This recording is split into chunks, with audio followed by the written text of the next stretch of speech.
This is a Spoirts Cutastrophe production. Hey there, how there, ho there, it's Jeff Cutastrophe. Welcome you to another Spoirts Cutastrophe on this day. And on this day, October 25th, 1987, the World Series has ended as Minnesota claims their first World Championship in team history. There were a couple of gigantic firsts in this World Series 1987. The fact of the matter is that this was the first time that the World Series had been won by the home team every time, and this was the first time that the World Series would be played indoors, as Minnesota played in the Metrodome. And also, this would be the last World Series to have a daytime game. So, anyway, this was huge and all of that. The World Series did everything. All that. There's also a major summary. Is that they didn't even need the bottom of the ninth. Every home team won before the ninth inning, so they didn't need to bat in the ninth or later. And the Twins had their 85 wins become the lowest by a World Series winner. Well, that would be actually broken by the 06 Cardinals, who won 83 games. So, yeah, Game 6 of the World Series started at 4 Eastern Time, and that was the last time that there was a daytime World Series game. The Twins actually, besides setting a record for worst regular season percentage at the time for a World Series winner and hosting the first World Series game indoors, they were the first team to enter the World Series being outscored in the regular season. They were outnumbered in every statistical category in 1987, even pitching. Well, the Cardinals won 95 games, but injuries hurt. Jack Clark sprained his ankle in September, and he was a very good player, but injuries would slow him down. And Terry Pendleton was hampered with a rib cage injury.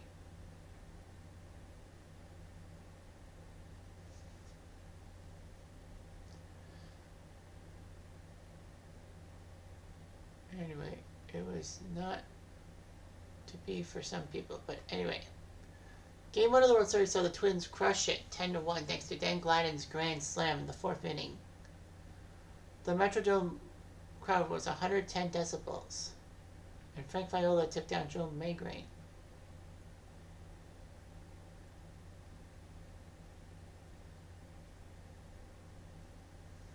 So anyway,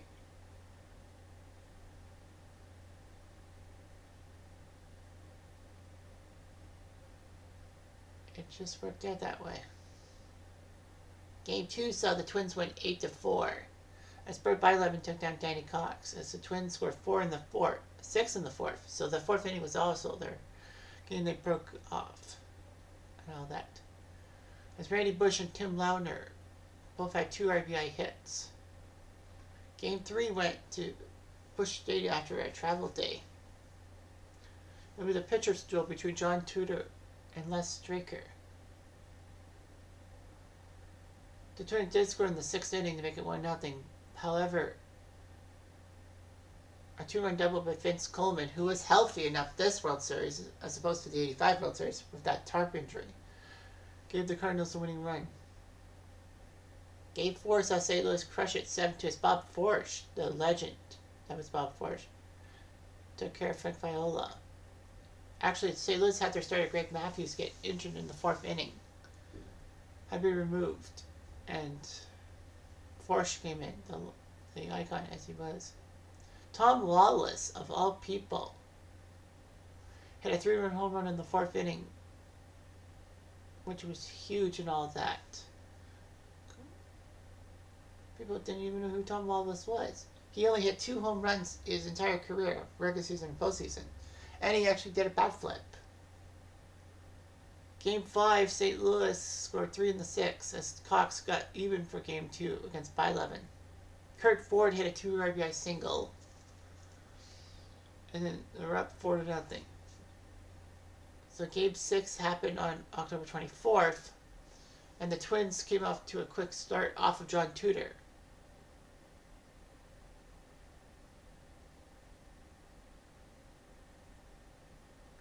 So anyway, Straker yet again had troubles. But the Twins would count in the 5th inning. It would be huge and all that. Because it was 5-2 St. Louis, and everyone thought St. Louis was going to win the World Series. Not so fast.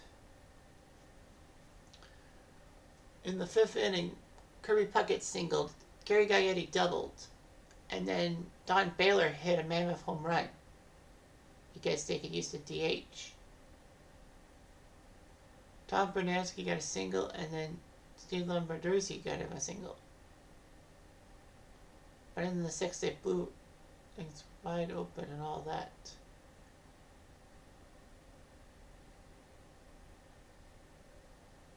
So anyway, they did walk Don Baylor to load the bases and got Bernansky to pop out. But then Ken Daly came in to face Ken Hrbek. But Hrbek came out of nowhere and hit the grand slam to ice the game.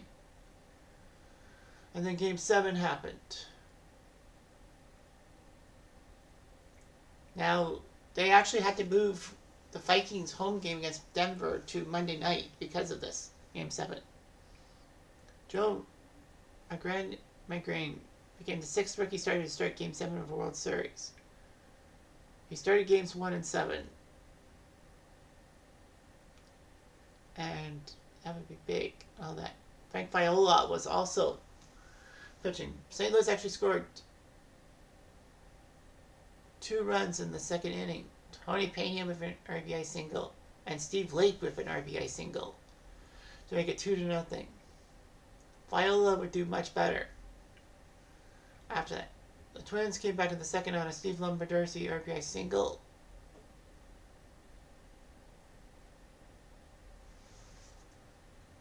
And then in the 5th, Kirby Puckett had a double. So it was 2-2.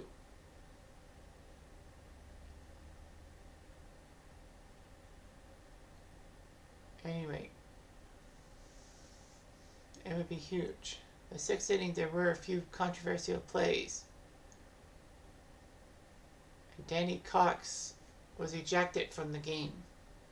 He was angry with umpire Davey Phillips. Cox actually is the last non-manager to be ejected from a World Series game. But anyway, Ty Worrell unfortunately gave up the run. And then Dan Gladden hit an RBI double off of Worrell.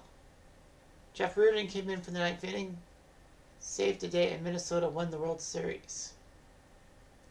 Tom Kelly, at 37 years old, became the 3rd youngest manager to win a World Series. Can't believe he was that young. That was younger than I am. Only John McGraw, the 1905 World Series champion at age 32, and Frank Chance of the 1907 World Series at age 30 were younger. Well, Chance was a player-manager.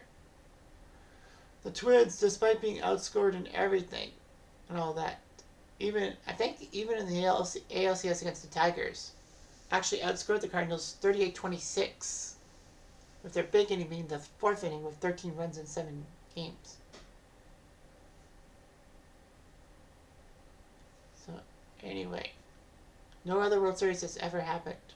The other 2 World Series that had the home team win every game, 91 and 2001, actually saw extra innings, so thus they needed the bottom of the 9th.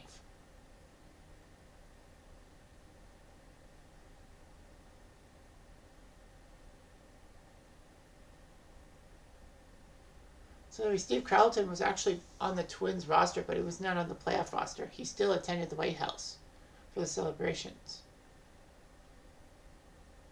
Despite everything, the Cardinals thought they were good. Unfortunately, the Cardinals' reign of dominance in the 80s ended. They failed to win their division until 1996 and didn't get back to the World Series until 2004, but they won in 2006.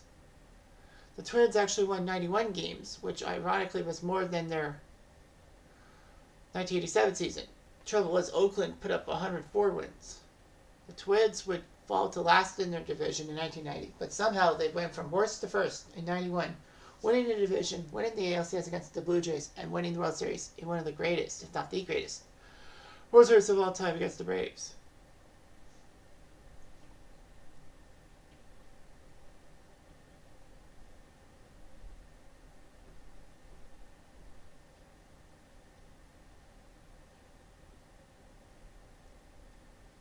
So, anyway.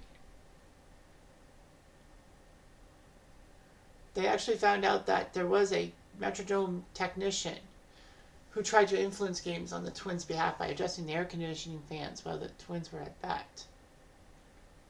They don't have much on all that. There was allegations that the Twins pumped artificial crowd noise into the Metrodome and all that. But it wasn't really proven.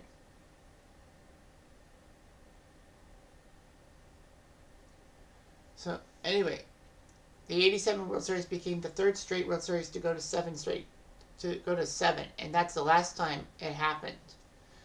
So, there were 7-game series interspersed the past 35 years, but the fact of the matter is that 85, 86, 87, everything went to Game 7, and TV ratings. So yeah, so the Twins did win the World Series after all. Anyway, I'm Jeff Diamond, I do.